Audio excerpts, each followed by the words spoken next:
It's become accepted wisdom that Call of Cthulhu is a deadlier tabletop RPG compared to many others. The perceived frequency with which our investigators perish means we often fall back on familiar tropes for creating characters, and, well, there's nothing wrong with making another private investigator who is extraordinarily good at library use. I think we can do better. I think we can do more. Greetings, Miskatonic Repository. My name is Heinrich Moore, and today we have something a little bit different for you. We'll be playtesting one of my passion projects ahead of its release on the Miskatonic Repository. The product is called Heinrich's Call of Cthulhu Guide to Character Creation. And, as the name implies, the guide is going to be a keeper and player aid to craft and create complete backstories for your Call of Cthulhu investigators from birth to the start of your campaign. The guide will contain handouts, art, and almost 100 tables of distinct events addressing everything from childhood to finding love to skipping class in pursuit of more esoteric pursuits and even maybe some secret government agencies. I won't say too much more because I think you'll catch on fairly fast. Today is a playtest of the guide. Because it is a playtest, it means that you are watching this video in the future. If that's the case, there may be slight differences between what you see here and the final product, although only for the better. And, as with any playtest, it also means that things are more likely to go off the rails, to the keeper's dismay and the players' and the viewers' pleasure, no doubt. Fortunately, the guide is intended to be an incredibly flexible tool that always remembers what it's there for. To help you create the investigator you want to play. The guide can provide a lot of events, or dots, if you will, but how they connect, that's up to you. The guide contains rules, of course, but like most rules in tabletop role-playing games, they're more guidelines than anything. If a player rolls an event they don't like, or doesn't fit with how their character is developing, or the campaign in which they'll be playing, they can just roll again. You may hear us refer to the rule of 3. If you don't like a roll, roll again. Don't like that roll? Roll one last time, and then try to choose from among the different results. It provides you flexibility in how to create your backstory and agency to shape it the way you'd like. But I've been talking a lot about us. Who is this us to whom I refer? Who will be joining you and me on this experience? Well, I am delighted to have two excellent friends and colleagues helping me out. First, we have Bridgett Jeffries. Bridgett is one of Chaosium's community ambassadors. She is a member of the Council of Shoggoths, the organizing body for the annual Miskatonic Repository Con. She is the founder of Symphony Entertainment, a company and gaming club focused on horror tabletop role-playing games. And the author of Sorrow and Savo and Carousel of Fears, Electrum and Silver bestsellers on Drive-Thru RPG. But it's fine, viewers. I am not intimidated. Bridgett, how are you? I'm doing well, Heinrich. I'm excited to dive in. Excellent. Hold on to that. Let's see how long we can hold on to that feeling. Second, we're joined by Evan Perlman from Colossal Stories. You'll recognize Evan from not one Chaosium line of products, but two. For the Miskatonic Repository, he's authored the silver bestseller Dreamhouse and was responsible for organizing the publication of the Call of Cthulhu Occupation Kits book. He has also released numerous products for Chaosium's 7th Sea, including rule supplements and adventures. He's also written for other systems, including Dark Hue Studios' Haunted West. Evan, writer, editor extraordinaire, and a gentleman. Evan, how are you this evening? I'm extremely intimidated, but I'm going to push through it. Excellent, excellent. You can be scared with me. Thank you both so much for joining and helping out. I look forward to your reactions. We'll try to save a bit of time at the end of our session to talk about the playtest and apply some of the lessons that we talk about on this channel. But without further ado, let's dive into our pretend Session 0. I will be the Keeper of Arcane Lore, and I am starting a new Call of Cthulhu campaign. I know the campaign will begin in the 1920s and start off in Boston. I know the campaign will have 2 players, each playing one investigator. Beyond that, I don't have any restrictions on the professions the investigators can be, and if they want to bring in some knowledge of the Cthulhu mythos, or even a mythos tome or two, who am I to deny their insanity? Today, we will learn just who these investigators are. Bridgett, Evan, each of you should have open an investigator backstory sheet to help you out today, but do you have any questions right now? No, not so far. All right. Well, then let's go right ahead and proceed with Chapter 1, Origins. And like any good Call of Cthulhu campaign, we will begin with rolling luck. So if each of you could go ahead and roll 3d6, multiplying the result times 5, and record that on your backstory investigator sheet, because, well, the guide uses the same Call of Cthulhu 7th edition rules that we're all familiar with and all love. And so you will have the chance, possibly, to use luck to influence your character's design. Bridgett, how did your roll go? Whatever character we're creating right now is exceptionally unlucky. We have a total of 30 luck points. Okay, Evan? I did about the same. I rolled an 8 for a total of 40. You know, you just want the guide to do its thing and not have too much power to change things around. That's all good. Well, unlike other game systems, we're not going to start with making names for your characters. We have no idea who these people are. Instead, we're going to begin with your nationality, specifically your country of origin. So if each of you could roll me a 100-sided die, we will find out where you were born.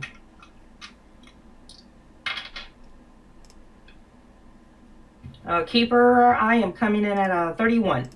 All right, a 31. Mm-hmm. Bridgett, your character was born somewhere in Europe. Could you give me a D4, please? Despite the fact that you told me to have all my dice ready, what I did is not have all my dice ready. That's all right. 3. 3. All right, you were born in Southern Europe. Let's see a 8-sided die this time. Oh.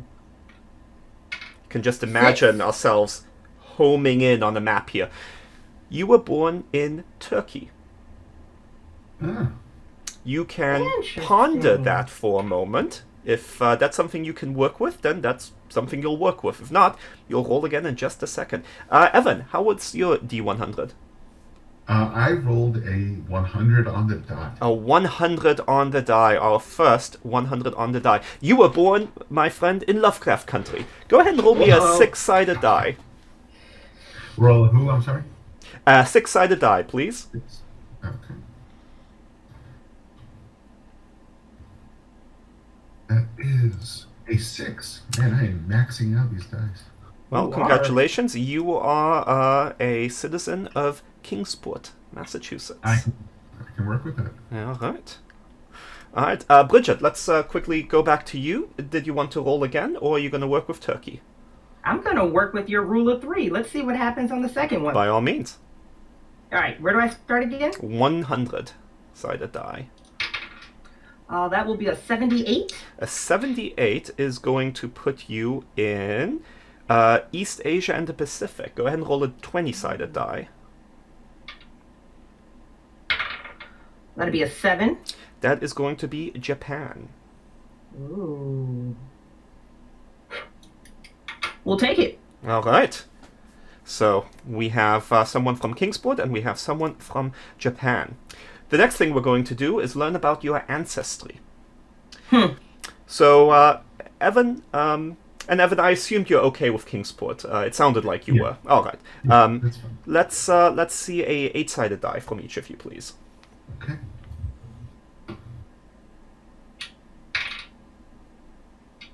That'll be a 7 here. A 7, okay. And Evan? That's a 4.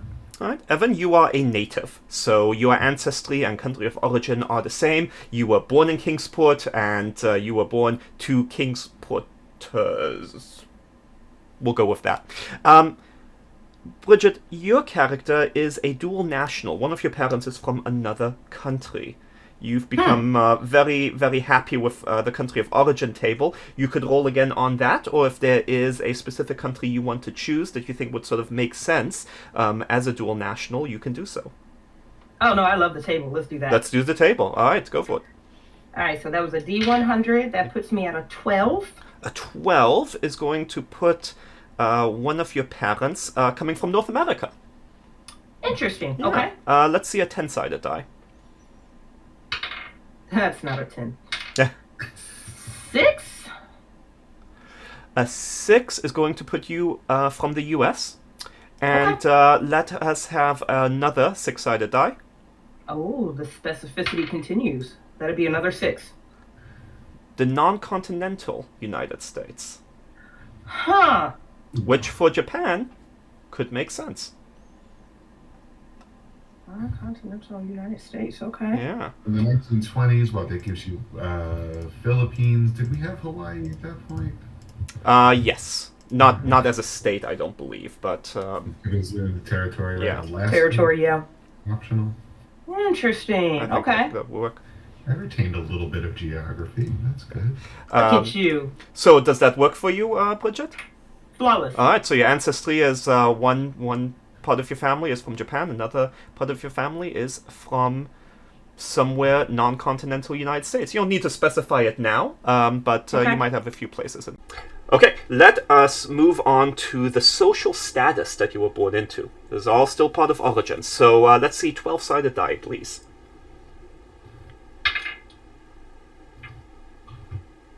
That'll be a 9 here. A 9. You were born into comfort. You are affluent social status. Evan. 7. 7. You were born comfortable. You were born in relative middle-class comfort. Wonderful. Yeah, makes sense for Kingsport. Alright.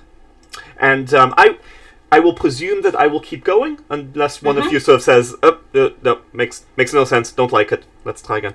Right, let us talk about not just what country you were born in, but where you were born. We have a table called Place of Birth. Let us see a 100-sided die from each of you. How is this different from nationality? So this is specifically where your investigator's little squishy body came out. 13. 13. Bridgett, your investigator came out in a hospital. Go ahead and give me a 12-sided die. Interesting. Okay. 3. A medical hospital. So Okay. about as good as you can get on this table, frankly. Evan? A 16. A 16, also in a hospital. Go ahead and roll a 12-sided die.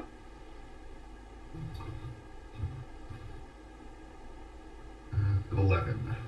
That is going to be a prison hospital. Uh-oh. All right, Kingsport. Yeah, we're gonna square that with Kingsport, but it's gonna take a little work. Yeah, do you want to roll again for place of birth? Just give yourself an option? I'm committed, man. You okay? We're gonna make it work. Prison hospital it is. We're now going to move on to birth events. These are things that may have happened when you were born that could be of an unusual nature.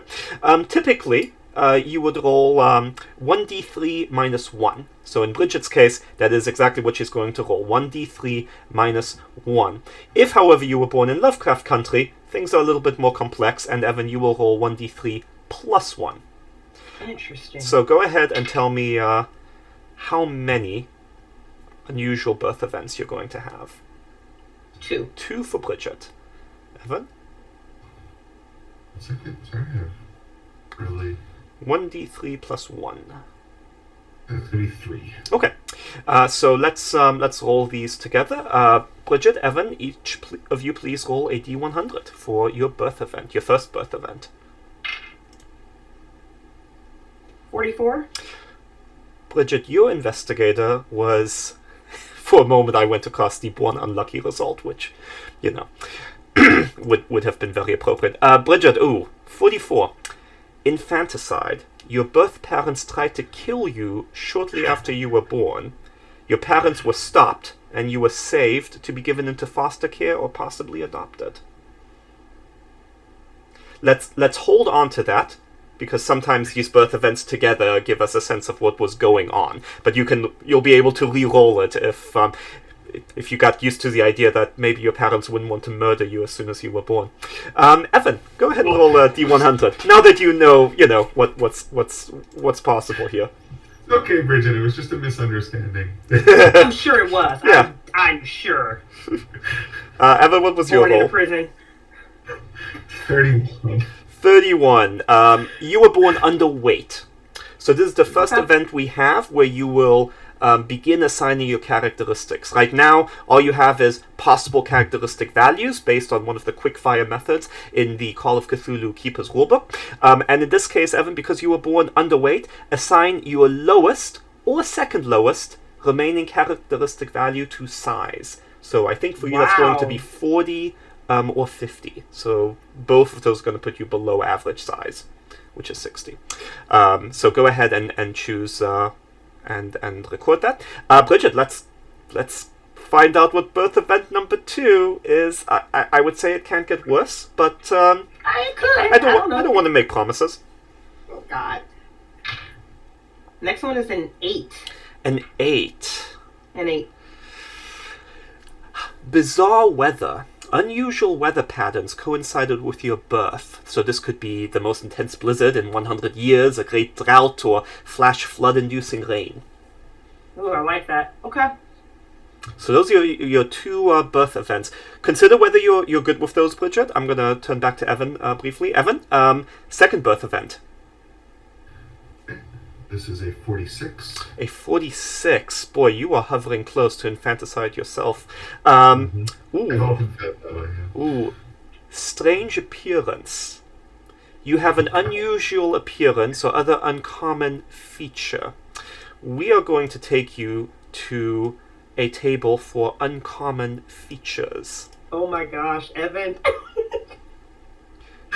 We're really getting the grand tour here, though. You are, yeah. I'm gonna need 2d8 from you, Evan, Okay. and add the results together, please. Added together is 5. Roll me high-low.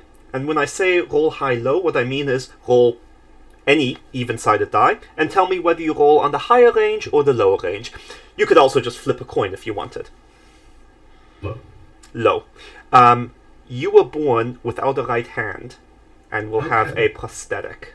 That explains the underweight.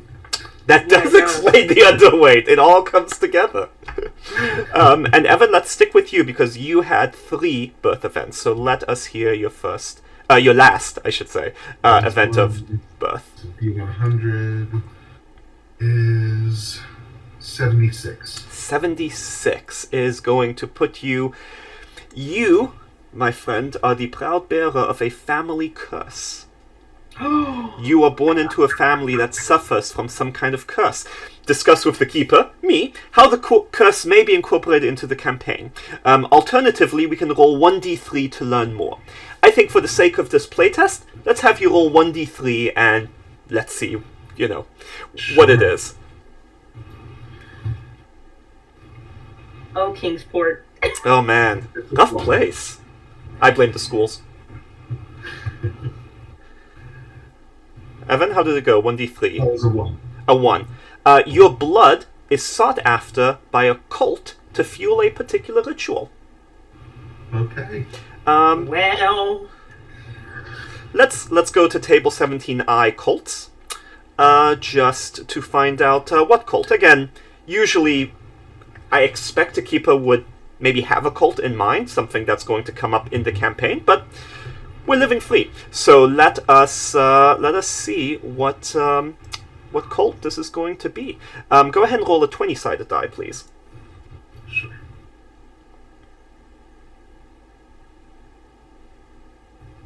14. 14. Evan,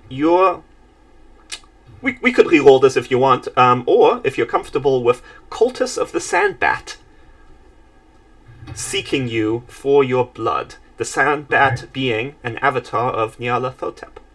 Okay. I think it's a pretty easy jump from a bat to vampirism to seeking blood, so let's roll with it. All right. So that's it for your birth events, Evan. I think you're good with all of those. And I just want to say that, like, even I have no campaign in mind. I'm not gearing one up, but just from the point that we've gotten to with my character and Bridget's character, I'm starting to get one. Yeah. This is like a sneaky backdoor campaign generator, also. Agreed. So you should include that in your marketing. Well, you're doing all the hard work, right? We're just providing you dots, and you are connecting them. Bridgett, are you good with your 2 birth events, or was there anything you wanted to re-roll? No, I am on it. I just need to echo what Evan said. Like, this could literally be a campaign generator too, because I haven't even gone through 10% of this yet. And I'm already like, I'm gonna play this damn character no matter what happens. It's either going into a module or it's gonna be an NPC, but I will play this character. I mean, like the roles are coming through, and I'm like this, looking at the camera, like, what's he gonna say? What's he gonna say? Well, that's just your origins. Now we're approaching Chapter 3, Childhood. Oh boy. So childhood, a special time. We're going to learn about your family. First of all, specifically your family structure. This is especially going to be interesting in Bridget's case, given that her parents tried to murder her. Let's start with Bridget. 1d20, please, to learn about your family structure. That'll be a 5. 2 parents. And we know that, well, these are the 2 parents maybe that tried to murder you at birth. Or they could be the 2 parents that adopted you. Do you have a sense of kind of what you want this result to be? Maybe you have your heart set on being an orphan and growing up in foster care. So do you want the 2 parents to be your birth parents or your adoptive parents? Let's do adoptive. Excellent. So we're going to roll on table XX. Most of these tables are XX because playtest. For distinguishing features for each of your parents. And you're going to record them under significant people, appropriately enough. Okay. All right, let's roll for your first parent. So it's going to be a 12-sided die. A 1. A memorable personality. Let's go to traits. Go ahead and roll me a D100. That turned out to be an 18. Okay, so in connection with one of the parents you've written down under significant people, you can write that they were kind. And Okay. you'll note that I'm not specifying mother or father. The guide doesn't really focus on gender or sex. That's really up to the individual player to choose as they see fit. Let's find out about your second parent, a distinguishing feature for them. Bridget, go ahead and roll a d12. 10. 10. Your second parent is originally from a different social class. So if your upbringing was in wealthy circumstances, for example, your parent or guardian was poor. If you're middle class, then roll high-low to determine whether they were previously wealthy or poor. Go ahead and give us a high-low roll. Low. Alright, so one of your parents came up from poverty Okay. and reached the middle class. Actually, the affluent class for you. Alright. We will learn about siblings in a moment, but let's go over to Evan next. Evan, let's learn about your family structure. A d20, please. That's an 8. That's an 8. That's going to be 2 parents. You're raised by 2 parents. That could be your birth parents, adoptive parents, step parents, or some combination. Let's roll distinguishing features for each of them. So a d12 for parent number 1. 9.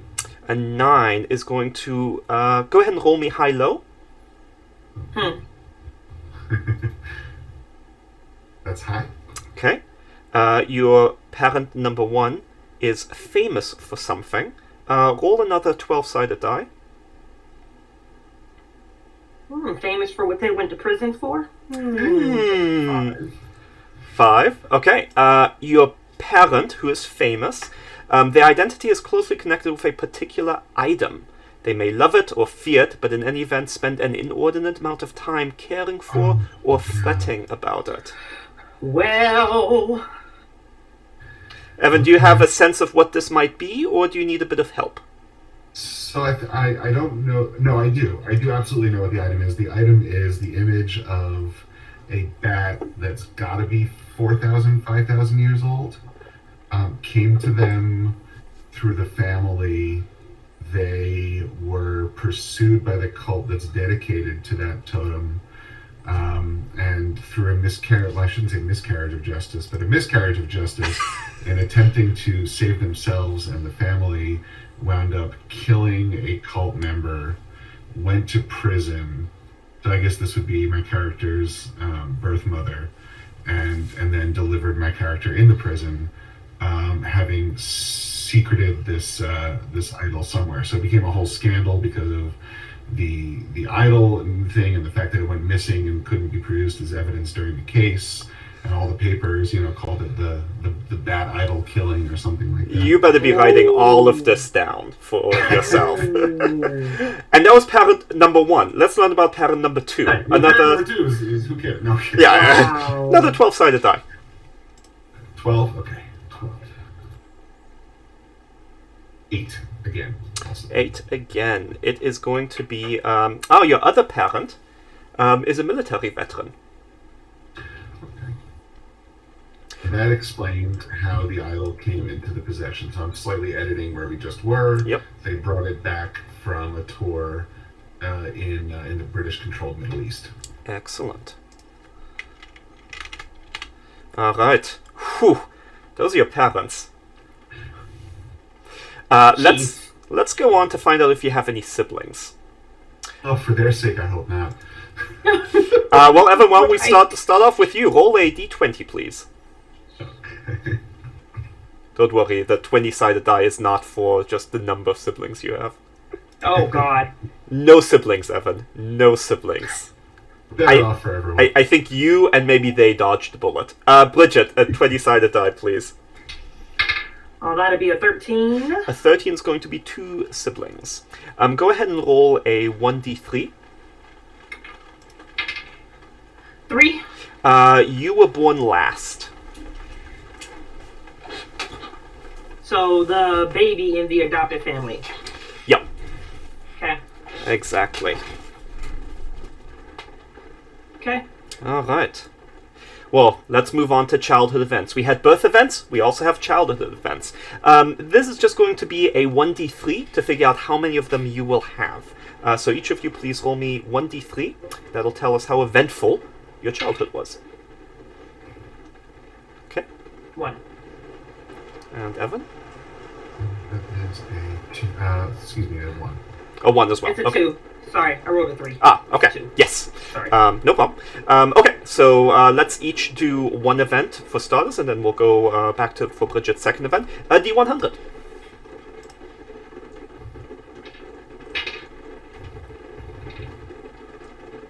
86. 86. All right. Let's find out what happens on an 86.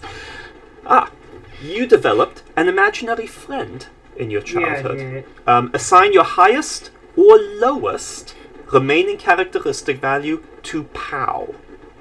This can go either way. It's your choice. It could make you very stable or very unstable. And then I will ask you to roll a 10-sided die, and we are going to refer to table XX, imaginary friends. Interesting. They have their own table. They have their own table. Yes, they do. In the quick start rules, what's the largest stat? So if you check your backstory sheet, you will actually see a pool of all the different values you have available. It should be on page 2 or 3. I think your lowest value is going to be a 4. I want to say the highest is it a 70 or an 80? It's an 80. 80, yeah.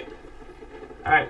We're going to double down. I'm going to do the 80 in POW, and she rolled a 7 on the imaginary friend chart. Okay. Or he. I don't know their gender yet. True. And I see this is, again, things that happen during playtest. I have now gone to imaginary friends, and it's a 6-sided die, actually. So appreciate if you could roll a 6-sided die instead. That shall be a 5. A 5. Haunting friendship. Your imaginary friend is actually a ghost. Roll high-low. High. Okay. They are a friendly apparition. And you can record under Encounters with Strange Entities, which is going to be on the last page of your backstory sheet, that you met a friendly apparition. Okay. Alright, that was event number 1. And hang on to those. We can always re-roll. Evan, go ahead and roll a D100 for your childhood event. Sure. Mine was a 66. A 66 is going to mean linguistics. You learn to speak a foreign language, in your youth. You can record a foreign language of your choice. You could also roll on country of origin if you need inspiration. And you're going to record that language under non-occupational skills. And I want to say on page 2 of your backstory sheet, there will be sort of a list of occupational skill slots and 4 non-occupational skill slots, and you can just type in what language you are learning to speak under non-occupational skills. Do you have something in mind? Or would you like to... I could imagine things like Latin, Aramaic for, the sandbag cult. But if you want to roll on country of origin, we totally can do that as well. No, I think something like Syrian Arabic or something like that. Yeah, great. Yeah, go ahead and write that down. And Bridgett, we've got event number 2 for you for childhood. Go ahead and roll a D100. Okay. D100. That'll be an 86. An 86. We're digging deep. An 86 is going to... well, you can choose to re-roll. Maybe you want to have 2 imaginary friends. But it is an imaginary friend again. Let's re-roll. Okay. And I might decide I'm still going to keep 2. Yeah. Ooh, 99. What's at the top of your chart? 99. You have an experience with the Cthulhu mythos as a child. We're going to have you roll on table XX, Eldritch Horrors. Okay. And that is going to be, once I find table XX, Eldritch Horrors. Oh, I'm imagining these, reading them as a child. Go ahead and roll a D12. 5. Serpent's Nest. A new or existing entry under significant people is actually a mythos entity. Record under encounters with strange entities that you have befriended the Serpent of Yeg. Oh, wow. Jesus. Okay. And under other skills, so there's going to be occupational skills, non-occupational skills, and other skills, you can add +5 Cthulhu mythos. Interesting. Okay. All right. So that is your childhood. Fortunately, as a child, it's pretty easy for you to possibly forget or think that, you had an imaginary friend that was a ghost, and you had an imaginary friend that was a snake. Totally fine. All right. Are we ready to advance to adolescence? I don't know. Well, You've made it this far. Let's see if you make it all the way to adulthood. I should also mention your investigators will start the campaign in their 20s. The guide accommodates older ages. We've got things for that, but for our purposes, for this playtest, we're just gonna take you to your 20s. Okay, so adolescence spans age 13 to 19, and one of the things that sometimes happens in our adolescence is that we discover religion. Or maybe we discover that religion is not for us. In either case, go ahead and roll a 20-sided die, and let's learn about your investigator's religiosity. 17 here. 17 for Bridgett. Your investigator adopted the religious beliefs of their parents or guardians, which for you I think would be your adopted parents. If you know your parents or guardians' religious beliefs, you can just record that. Otherwise, if you need inspiration, we can go to some other charts for that. No, I think I'm good. Okay. I have an idea of formulating now. All okay. right. And Evan, how did your D20 go? Mine was a 9. A 9. You subscribe to one of the major world religions. So under ideology and beliefs, record that you are part of a major world religion. The guide doesn't sort of say what is or is not a major world religion. You can figure that out for yourself. Examples that would be on many people's lists would include things like Christianity, Hinduism, Islam, etc. Do you have a sense of what you think it would be? I would imagine that if they are, sort of good, hearty Kingsport stock, they're probably, whatever the standard New England Protestant is. Makes sense. But let's learn a little bit more. because it's possible that you will feel particularly strongly, or not, about your religious beliefs. Each of you please roll a d12 for table 4B, fervor. Ooh, fervor, huh? Let's bring out a new D12. Yeah. 6. I think. For Bridgett? What were you going to say? I was just saying, I think as part of my daily life, I'm going to start saying, I'm going to need to roll on the fervor table. The fervor table, yeah. You want to go to this party? Fervor table? No, not really. Sorry. A 6 is going to mean you are devoted, Bridgett. So you attend services and organize your life around your religion's principles, or otherwise vocal about your beliefs. This is the category that a lot of folks fall into. So it's a bit more than casual, but not sort of fervent. It doesn't direct every aspect of your life. Evan, how did your D12 go? I did actually roll a 1. A 1. Casual. You keep your beliefs private and show no outward expression of your views, or otherwise do not demonstrate serious devotion.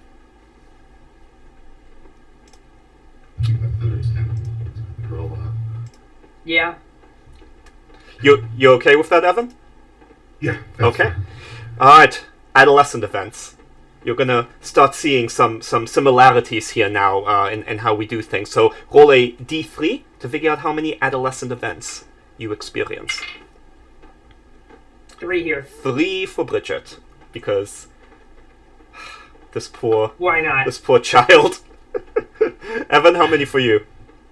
2. Alright, it's going to be an eventful adolescence. You might also wonder, oh boy, we have tables for everything. Why don't we roll for how old we are when we experience this thing? You could. The guide has that option, but frankly, in my experience, it's better to be able to shift the events to however they need to fall to make the most sense. Sometimes they happen at the same time, sometimes, at the age 13, sometimes 19. So it's just left to you. But you could, if you wanted to, roll that. Alright, each of you roll a D100, please.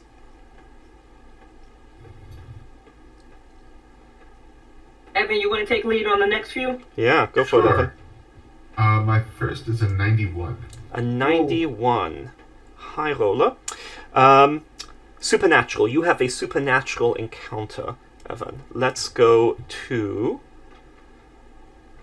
the supernatural encounter table.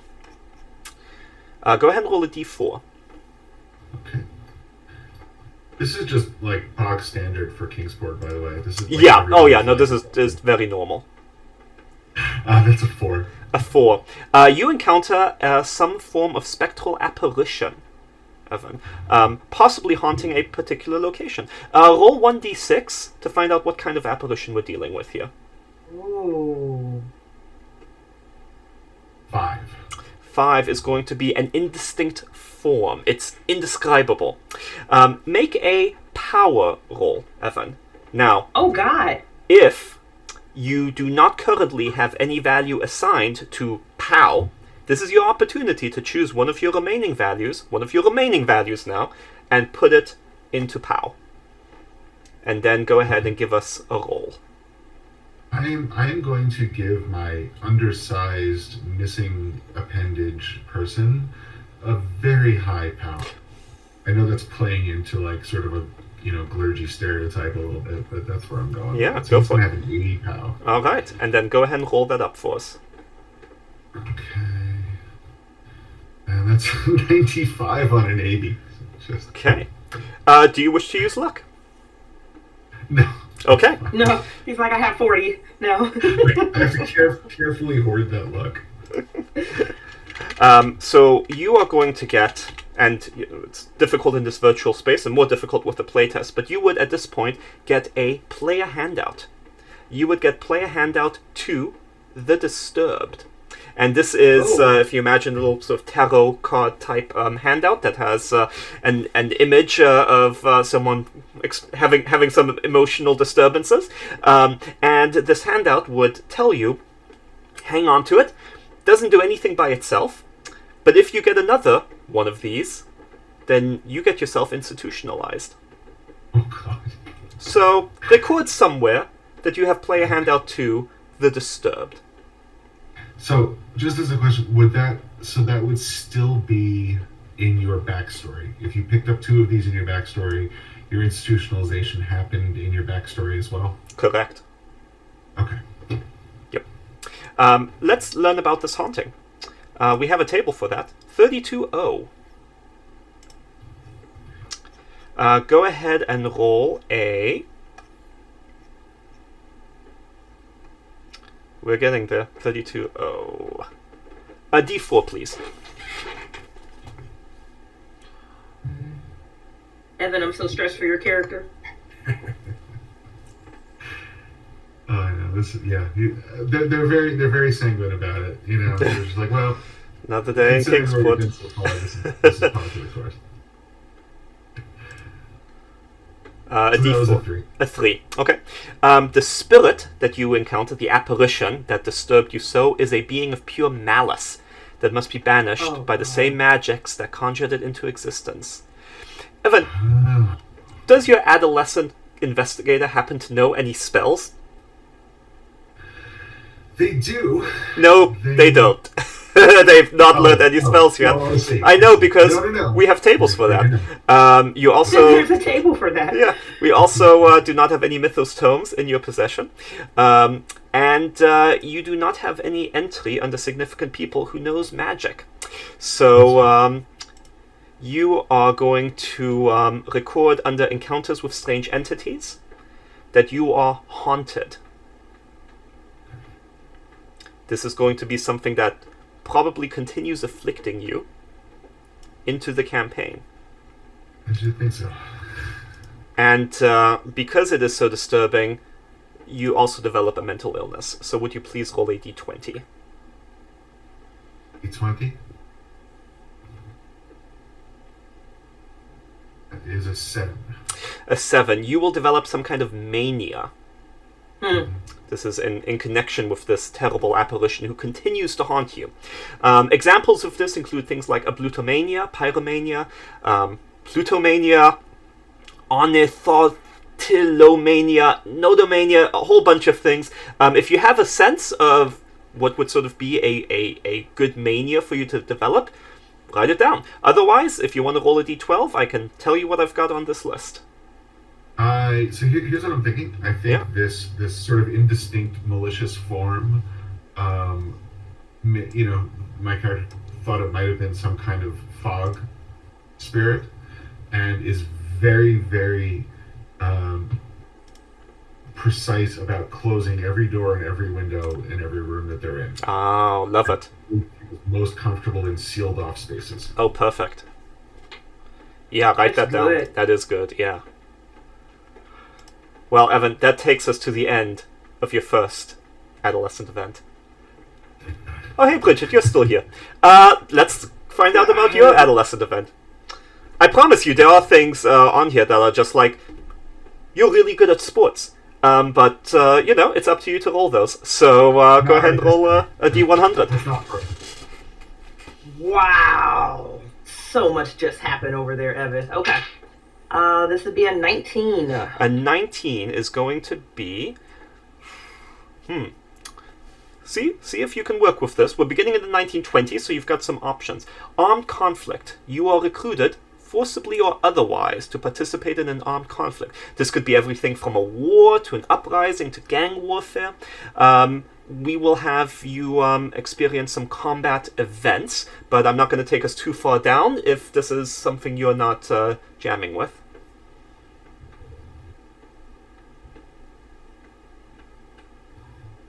I can go any direction I want with armed conflicts. It doesn't have to be...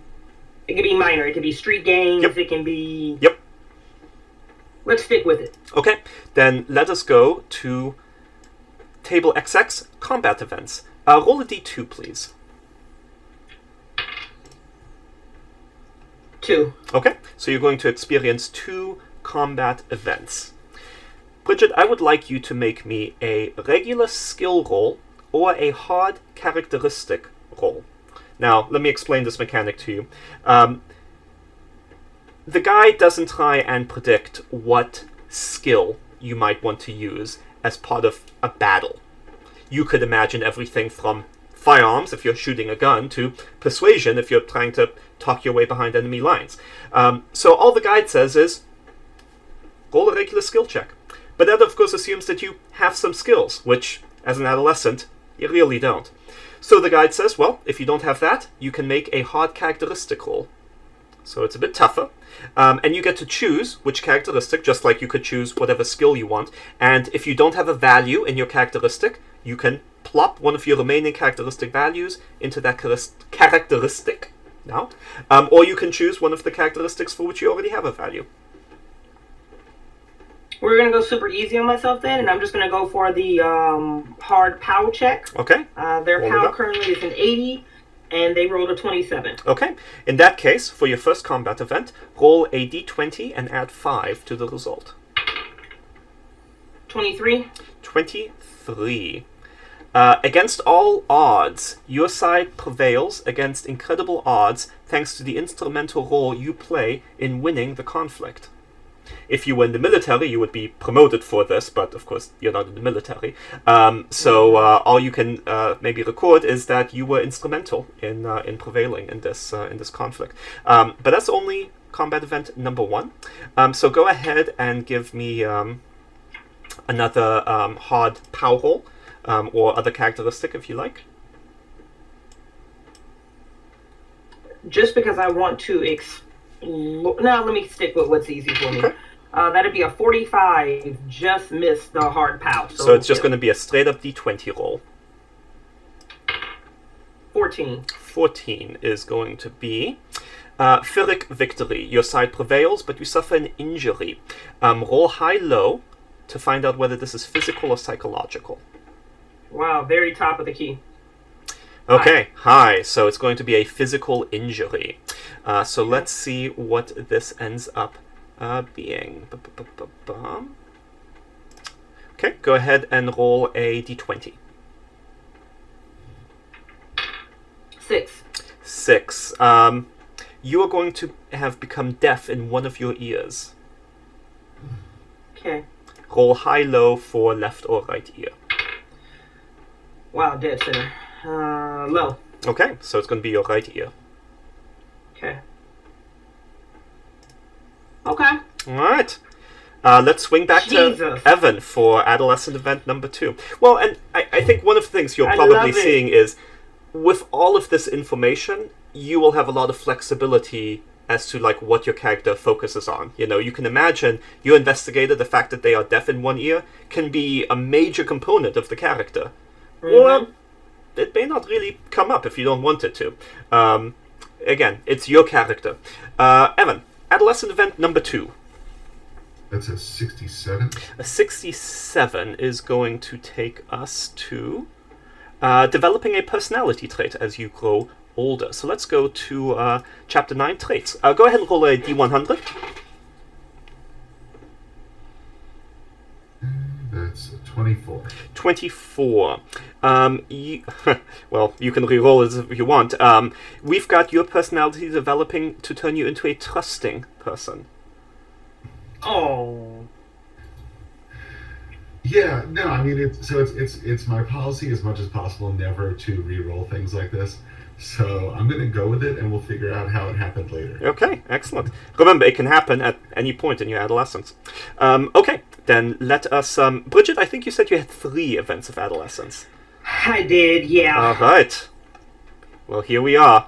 Go ahead and roll what I think is your last event of adolescence. Or is it your... Is it my last one? No, this is my second one. Second one. All right, let's do the second one. Oh, yeah, because we started with Evan this time around. D100? Yeah. D100. 60 cocked, 68. 68. Following in Evan's footsteps. Personality trait. So go ahead and roll a D100 for what trait you pick up. 57. A 57 is going to turn you into a curious individual. Perfect. Right. Sold. So Evan, I think we've gone through 2 events for you because we had your ghost, your apparition, and your personality. And for Bridgett, we had a combat event couple, and we had a personality. So Bridgett, I think you had rolled 3 adolescent events. So go ahead and give us the last one. All right, last one is going to be a 100. A 100. God, I haven't seen one of those in a while. Well, Yeah. Get it out of the way now so it doesn't come up next time you're playing. Right, thank goodness. With a 100, you would discover another dimension. Wow. And we're just gonna, I think, roll with this. Let's explore the different parts of the guide.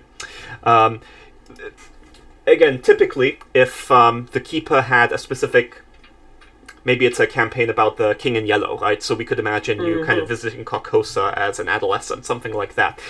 We don't have any of that baggage, so we're just going to see what happens.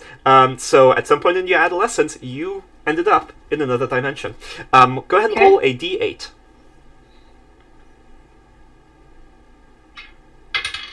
2. You find yourself stepping into a parallel universe. Don't write down too much, because we need to go to Table XX, Parallel Universe Events. Okay. Go ahead and... Yep, go ahead. Oh, sorry, my Discord was chopping, so I didn't know. I was going to ask you to repeat the type of die. Yep. Go ahead and roll the d6. 3. So you, hopefully briefly, enter a parallel dimension. The event is called Workers of the World.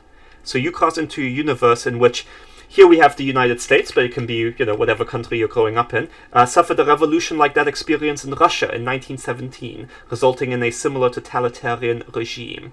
So you can choose and record one of the following results under ideology beliefs: capitalist, communist, or Democrat. And Bridgett, I'm not going to tell you how to build your character, but the idea that your character may have crossed into a parallel dimension and gotten involved in some combat while there and gone deaf and then come back, it's something for consideration. Yeah, it's so good, too. And it just rewrote everything that I had in my head for the combat, too. My options are communism, capitalism, or Democrat. Oh, no, I'm sorry. Capitalist, communist, or Democrat. Let's go com. Okay. So you develop communist beliefs in your adolescence, and that may have been inspired by visiting a parallel dimension. That her 2 imaginary friends took her on, apparently. Oh, man. You've had a whole Call of Cthulhu campaign. Okay. That takes us to the end of Adolescence, and what we're going to do here is we're going to take a short 5-minute break, because next up we have Adulthood, which is also the last chapter that we're dealing with. But a lot happens in adulthood, so we are solidly probably halfway done, maybe a little bit more.